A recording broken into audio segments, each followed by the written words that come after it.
Today I'm going to be talking the new things about probably the most urgent and powerful knowledge that has been kept from humanity for thousands of years and is very, very important.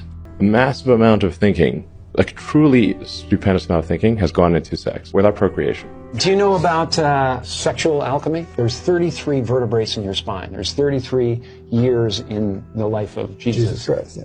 Substance that comes from your medulla, which is basically completely looks like the Ark of the Covenant, has angel's wings around it. This substance comes from your medulla, makes the trip down your spine to your sacrum, which is the Christ coming down into human form. And if you don't squander that essence, that sexual essence, it ascends again and goes back up to heaven, which is your thing. It's also the story of Santa Claus. Why he comes down the chimney is because this juice or this whatever substance actually passes what's called the claustrum, which is where they got Santa Claus.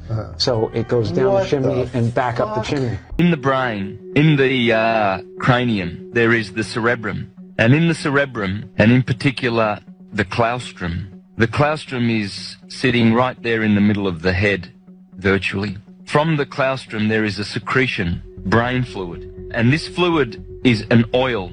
And in ancient times, this fluid, in Greek, it's called Christos. It's called the Christ. It's this beautiful fluid which comes from the cerebrum and pours down the spinal cord. It goes down the spinal cord and it reaches the sacral plexus, right next door to the sacrum, which are the 5 second bottom-most fused vertebrae bones at the bottom of the spinal column. The bottom-most portion of the spinal column is called the coccyx. Then just above that is the sacrum, 5 fused bones. So the sacral plexus is connected to the sacrum. And the fluid which comes from the cerebrum pours down the spinal cord and comes to the bottommost part of the spinal cord. Now the claustrum is otherwise known as the holy claustrum, simply because of this beautiful oil, this Christos, that is produced and secreted. You see, the word secret comes from secretion, because this secretion is a secret. And the sacrum is the sacred part of the secret. As the secretion pours down the spinal cord and reaches the sacrum, this is the marvelous way in which our body has been designed. And the spinal cord is basically just an extension of the brain. It also does thinking. And you see, the holy claustrum is otherwise known as the Santa Claustrum, because this fluid that goes down to the sacred plexus is a sacred fluid. This is where the story of Santa Claus bringing presents down the chimney comes from. It's a story of physiology, and the Bible is a beautiful manual of physiological regeneration. What happens with this fluid is that every month when the moon is in the sign where your sun was when you were born, every month there is a germ or a seed planted in the solar plexus, which is just above the sacral plexus. And that germ is the oil, the Christ, which is born in Bethlehem, because the solar plexus is otherwise known as Bethlehem, where the Christ is born. And that oil needs to return whence it came, in the midbrain.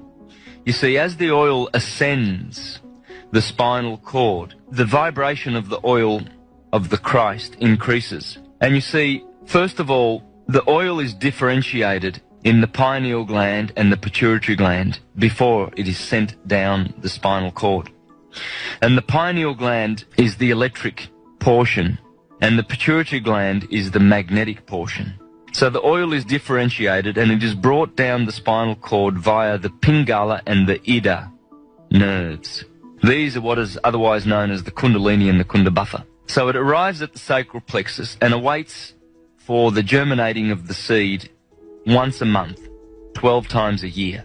And if we are able to transmute that seed and cause it to rise, as it rises in the spinal cord, it eventually reaches the medulla oblongata and the pons and the midbrain, and it crosses the vagus nerve, otherwise known as the pneumogastric nerve. It's a nerve which descends from the brain area, from the pineal and pituitary glands, respectively, and it feeds the lungs and the stomach. It's a network of nerves. And this network of nerves is called the tree of life.